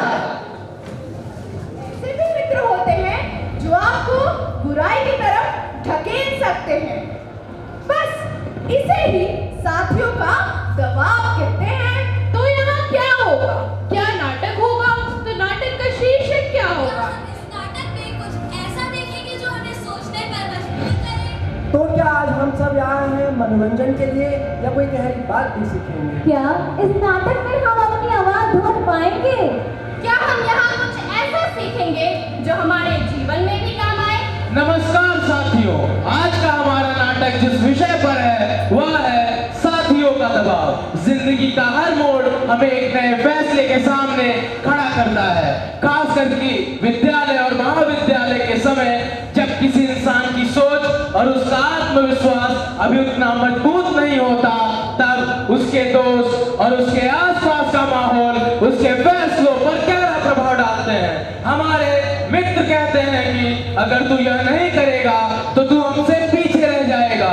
वहीं कुछ लोग कहते हैं कि अगर तू यह नहीं करेगा तो तू हम में से नहीं। यही है साथियों का दबाव, एक ऐसा अदृश्य बोझ जो एक इंसान को अपनी असली पहचान से दूर कर देता है। लेकिन कभी कभी यही दबाव हमें अच्छे कामों के लिए भी प्रेरित करता है, जैसे मेहनत करना एवं आगे बढ़ना। लेकिन कभी कभी यही दबाव हमें गलत कामों के लिए भी ढकेल देता है, जैसे नशे की लत एवं गलत संगत। तो आज का हमारा नाटक आप सभी को यही सच्चाई दिखाएगा, जिसमें आप सब देखेंगे कि किस प्रकार दोस्तों और साथियों का दबाव एक छात्र की जिंदगी बदल देता है। लेकिन अगर आपके अंदर हिम्मत हो और आप ना कहने के योग्य हो तो आप इससे आसानी से लड़ सकते हैं। तो आइए, प्रस्तुत है हमारा नाटक साथियों का दबाव। सोच बदलो, दुनिया बदलेगी। प्रिय दर्शकों, हम आपको दिखाने जा रहे हैं एक ऐसा दृश्य जहां हमारी होनहार छात्रा की तस्वीर AI यानी आर्टिफिशियल इंटेलिजेंस की मदद से बदलकर उसको ऑनलाइन पे प्रकाशित कर दिया गया है। सोचिए, एक क्लिक और उसका पूरा स्कूल लाइफ, उसका पूरा आत्मविश्वास और जीवन किस तरह से तो आइए देखते हैं। अरे क्या तुमने देखा, अर्पिता की तस्वीर स्कूल के वेबसाइट पर आ गई है। अरे हाँ, और उसने तो कभी इसकी इजाजत भी नहीं दी थी। ये जरूर AI की वजह से हुआ है। ये क्या हुआ? ये क्या है? ये तो मैं हूँ, लेकिन मैंने तो साधारण फोटो डाली थी, और ये इतनी गंदी और अश्लील फोटो किसने डाली? कौन कर सकता है ऐसा? सब खत्म हो गया, सब खत्म हो गया। अब आप ही लोग बताइए, मैं क्या करूँ? मैंने तो कभी किसी के साथ बुरा करने के बारे में सोचा तक नहीं। मैंने सोचा था क्यों? कितनी आसानी से इन लोगों ने मान लिया कि वो मैं हूँ। किस-किस को बताऊंगी कि झूठ है? मैं किस-किस को इस बात की सफाई दूंगी कि ये सब इलाज कर दिया था? किस-किस को? मेरा नाम, मेरी पहचान, मेरी इज्जत सब मिट्टी में मिल गई। अब क्या मैं कभी साधारण जीवन जी पाऊंगी? क्या मैं कभी हंस पाऊंगी? पता नहीं किस गलती की थी बड़ी सजा मिली मुझे। इतनी बड़ी। इस टेक्नोलॉजी के जमाने में AI ने इंसान को असंभव तक पहुंचा दिया है। पर याद रखिए, जब तक ये टेक्नोलॉजी इंसान के काबू में है, तब तक तो ये वरदान है। पर जब इंसान ही इसके काबू में आ जाता है, तो ये अभिशाप बन जाता है। AI सोच सकता है, पर महसूस नहीं कर सकता। और जब महसूस ही करना छोड़ दोगे, तो इंसान नहीं मशीन बन जाओगे। आखिर में भविष्य वही बनाते हैं जो अपने विवेक, अपने साहस और इंसानियत के साथ खड़े रहते हैं। कई बार हमारे अपने ही हमें वो रास्ता दिखाते हैं जो हमें नहीं, दूसरों को पसंद आता है। इस दृश्य में आप यही देखेंगे कैसे एक परिवार ने अपने बेटे पे दबाव बनाया और उसे अपनी पसंद से दूर कर दिया। आइए देखते हैं। इस लड़के को मोबाइल से तुम्हें तंग आ चुकी हूँ। दिन भर मोबाइल चलाता रहता है, दिन भर। भगवान जाने इसका क्या होगा। हाँ, मैं दिन भर मोबाइल नहीं चलाता। आप मेरे लिए खाना निकालो, मुझे भूख लगी है। शर्मा जी का बेटा 80% लाकर की नौकरी कर रहा है और ये 90% लाकर भी घर में बैठा है। आप बंद करो, आप दिन भर डांटती रहती हो मुझे। देखा है किस हालत में हूँ मैं। इस बात को तुम आराम से बोल सकते हो, इतना चिल्लाने की क्या जरूरत है तुम्हें? गया था नौकरी के लिए, नहीं मिली नौकरी, क्या करूं? अब मालिक की छाती पीट के बोलूं कि मुझे नौकरी दे, नहीं हो रहा मुझसे। अब तो पता है पापा भी क्या देते हैं कि लाइफ एक रेस है, तुझे फर्स्ट मिनट चाहिए। अरे समझो यार, नहीं ला सकता मैं फर्स्ट मिनट, नहीं है मेरी हैसियत, क्या करूं? गया था एक लड़का IT में, मर गया वो, फांसी लगा दी उसने। सबको लगता है यहाँ दबाव पड़ने से मरा, मुझे 10 साल से यहाँ दबाव पड़ रहा था उसका गया। हद कर दिया आप लोगों ने। आप लोगों को पता है मैं अपने कमरे में बैठ के रोता हूँ और फिर भी डर लगता है कोई देख ले। क्या करूँ, लड़का हूँ ना। रुक जाओ, अभी तुम्हारे पापा को बताती हूँ। अरे क्या हुआ? क्यों सुबह सुबह पूरे घर में दौड़ा मचा रखा? आपके गार्जियन ने आपके लाडले को सर पे चढ़ा के रखा है, मेरी तो सुनता ही नहीं है। तुम तो चुप ही रहो, जब देखो तब मेरे बेटे को परेशान करती रहती हो। अगर ऐसे मोबाइल का दुरुपयोग कर रहा होता तो ऐसे स्थान पर ना होता। कौन सा स्थान? क्या तुम्हें नहीं पता? नहीं, मुझे नहीं पता। आज ये जिस स्थान पर भी है, केवल और केवल मोबाइल और नई शिक्षा नीतियों के कारण है। जिला स्तर बायोलॉजी साइंस इंस्पायर अवार्ड प्रतियोगिता में मेरे बेटे ने प्रथम स्थान प्राप्त किया, जिसके कारण संयुक्त जिला अधिकारी ने मेरे बेटे को 10,000 का चेक और एक प्रमाण पत्र भी दिया। उन्होंने कहा आने वाले समय में मेरे बेटे को राज्य स्तर पर भी सम्मानित किया जाएगा। जिंदगी में कुछ सीखो या ना सीखो, लेकिन लोगों को पहचानना जरूर सीखो, क्योंकि जो जैसा दिखता है वैसा होता नहीं है। जब तक आप सहते रहते हो, आपके रिश्ते रहते हैं। जब तक आप दूसरों के लिए जीते हो, आपके रिश्ते रहते हैं। लेकिन जब कभी आप अपने लिए जुबान खोते हो या थोड़ा सा, बस थोड़ा सा अपने लिए जीना शुरू कर देते हो, तो सबसे पहले आपका हाथ वही छोड़कर जाते हैं जिसके लिए आपने सब कुछ किया होता है। जब तक आपको किसी के बारे में पता ना हो, तब तक उसके लिए गलत धारणा मत बनाइए।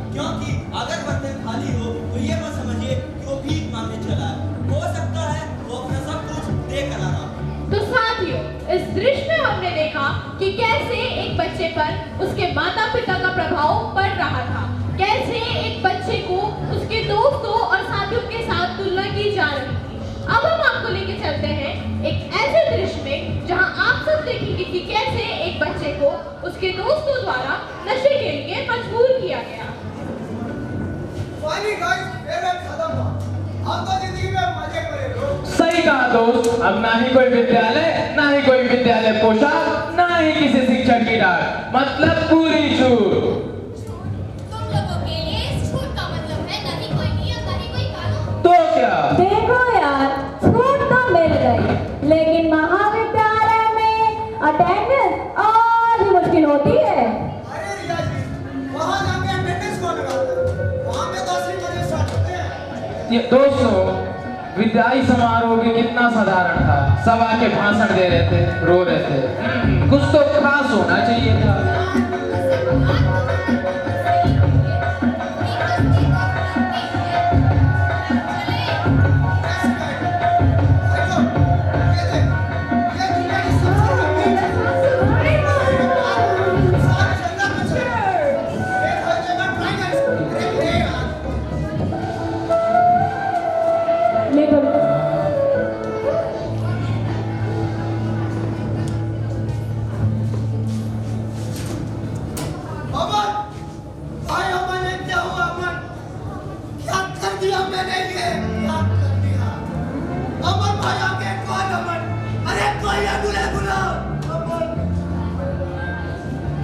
नमस्कार दोस्तों, मैं आंचल अपने साथी अखिल के साथ कुछ महत्वपूर्ण पदों के दबाव के बारे में बात करने वाली हूँ। आज हम बात करने वाले हैं कि दबाव किस पर ज्यादा, क्योंकि सच्चाई ये है कि आज हर इंसान किसी न किसी दबाव में जी रहा है। सही कहा आंचल, लेकिन सवाल तो ये है कि सबसे ज्यादा दबाव किस पर है? मेरे हिसाब से फौजी वालों पर। हर दिन अपनी जान पर खेलकर लोगों की रक्षा करना, देश की सुरक्षा करना, हर दिन मौत के साए में जीना। अब क्या इससे बड़ा कोई और दबाव हो सकता है? लेकिन अखिल, तुम्हें क्या लगता है कि शिक्षकों पे कम दबाव होता है? हर बच्चे की सफलता में एक शिक्षक का हाथ होता है। अगर बच्चा सफल हुआ तो शिक्षक अच्छा था, अगर बच्चा सफल नहीं हुआ तो शिक्षक ने अच्छे से नहीं पढ़ाया। हर दिन उनको खुद को साबित करना पड़ता है, ये भी तो एक दबाव है। ठीक है आंचल, लेकिन न्यायाधीशों का क्या? एक गलत फैसला किसी की जिंदगी बर्बाद कर सकता है। उन्हें अपनी अंतरात्मा, अपने सबूतों एवं अपने न्याय को संतुलन में लेकर चलना पड़ता है। हर फैसला उनके कंधों पर भारी होता है। सही कहा, लेकिन डॉक्टरों का दबाव इन सबसे बड़ा होता है। हर पल किसी की सांस उनके हाथ में होती है।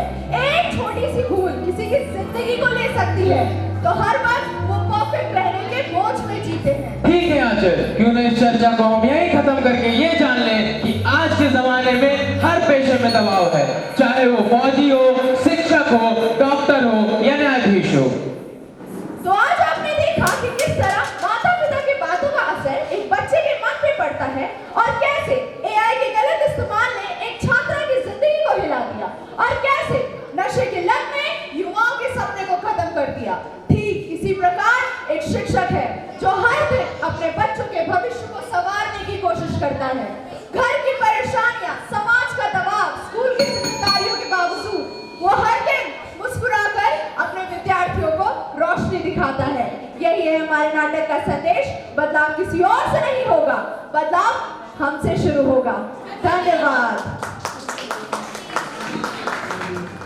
उपस्थित गुरुजनों व मेरे प्रिय मित्रों, आज मैं आदित्य गुप्ता और हमारी स्किट टीम फ्रांस में सन 2018 में हुए फुटबॉल वर्ल्ड कप की सच्ची घटना पर आधारित स्किट प्रस्तुत करने जा रहे हैं। हम एक ऐसे खिलाड़ी के ऊपर प्रकाश डालने जा रहे हैं जिसने अपने अंदर एक आंतरिक संघर्ष का सामना किया। उसके दोस्तों ने उसे छोड़ दिया। आगे का दृश्य आपके सामने प्रस्तुत है। आशा करते हैं हमारी स्किट आपको भावों से भर देगी।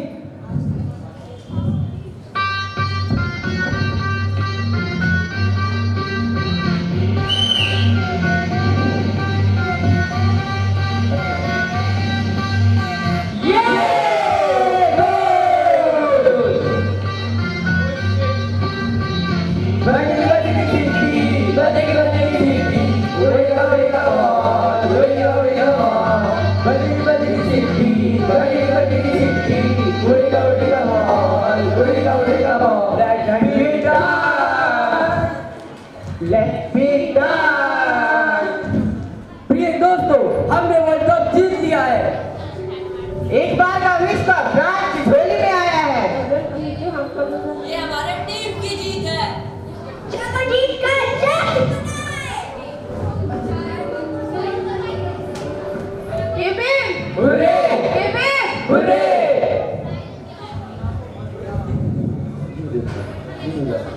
सबसे बेकार खिलाड़ी इसको बेकार पे दबा है बेकार है कि बेकार सबसे बेकार खिलाड़ी। ये देखो सिर उड़ा गया है। ये हमारी टीम का सबसे बेकार खिलाड़ी है। ये एक फॉरवर्ड है लेकिन इसने सिर्फ एक ही गोल किया।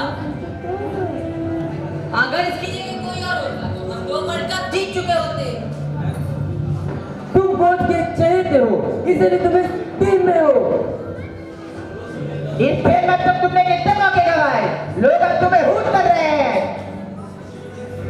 एक समय पर अच्छे खिलाड़ी थे लेकिन अब तुम्हारा फ्रेंच लीग में वापस जाना ही बेहतर होगा। 3-0 तुम हमारी टीम से निकल ही जाओ लेकिन हम यह भी जानते हैं तुम सबसे सीनियर।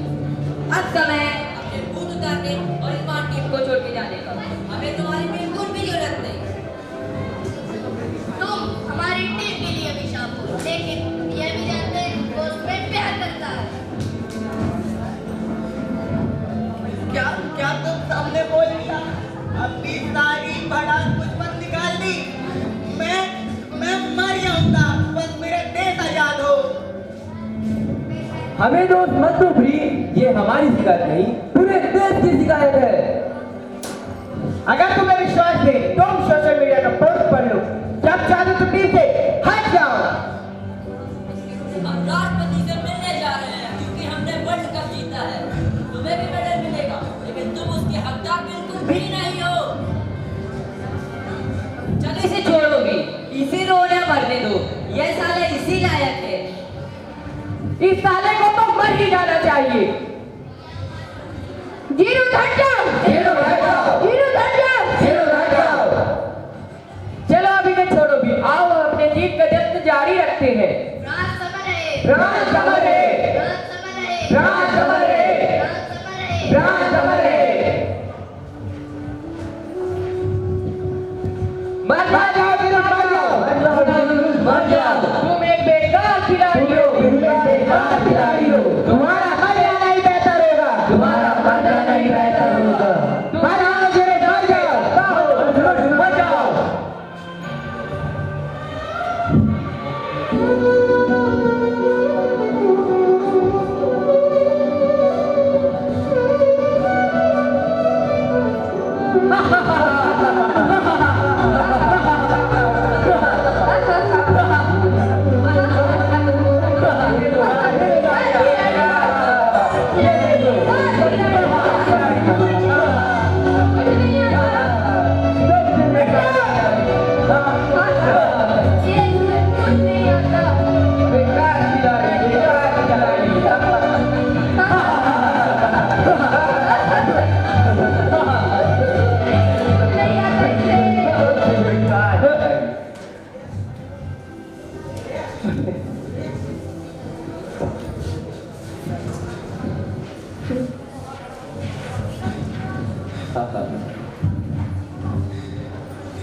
एक समय हुआ करता था जब मैं इनका कितना चाहता था और आज इन्हें मेरी कोई परवाह ही नहीं है।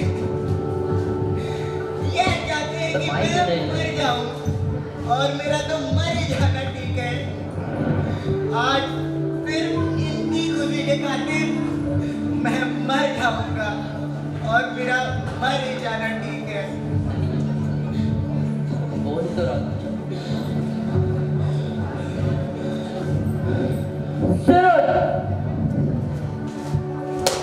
ये क्या कर रहे हो? पागल हो गए हो क्या? सब हमारे राष्ट्र की जीत मना रहे हैं और तुम यहाँ मरने की सोच रहे हो। आपने मेरा जीवन बर्बाद कर दिया है। क्या क्या मतलब है तुम्हारा?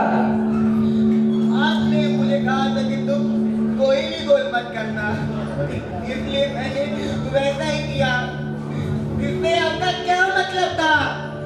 हाँ, मैंने कहा था तुम कोई भी गोल मत करना क्योंकि मैं तुम्हें कोई तनाव नहीं देना चाहता था, पर तुम जैसा चाहते थे वैसा तो खेल सकते थे ना।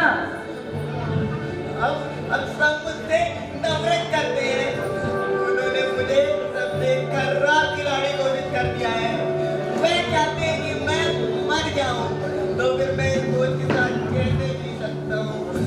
जाओ जरूर, शांत हो जाओ।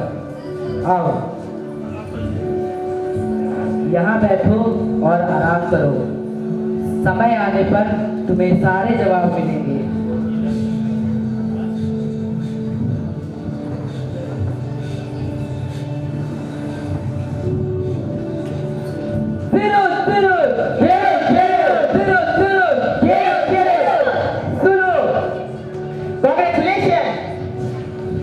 बधाई हो प्रिय। क्या हुआ? ये तुम सब क्या कर रहे हो? कभी तुम ही आकर मुझे दोष देते हो और कभी ऐसे बताइए तुम सब कर क्या रहे हो? मैं बताता हूँ, तुम्हें लीजन ऑफ ऑनर मिला है। सर्वश्रेष्ठ खिलाड़ी का पुरस्कार। हमें तुम पर गर्व है जेरोद। क्या ये सच है? मैं विश्वास कर सकता हूँ। बिल्कुल प्री, फुटबॉल कोच का खेल है। मैंने अपनी योजना राष्ट्रपति को बताई, वह तुमसे बहुत प्रसन्न है। देखो शायद वे इसी ओर आ रहे हैं।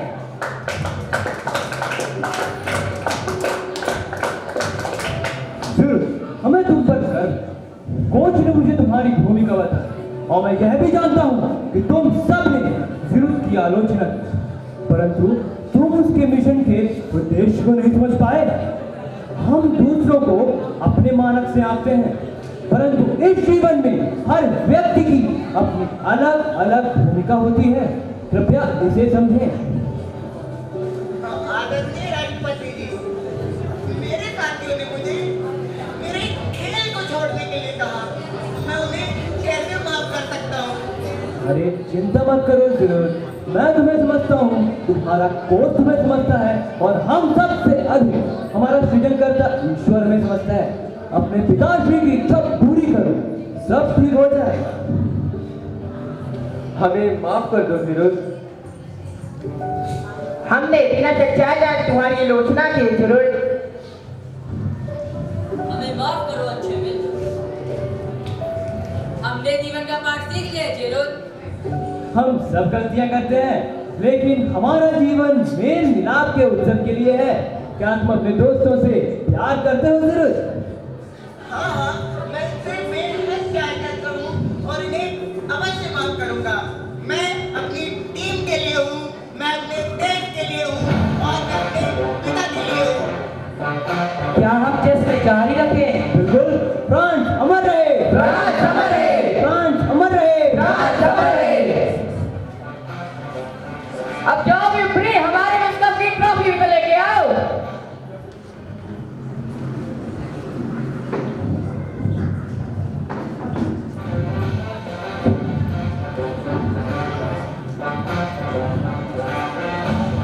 Congratulations, dude.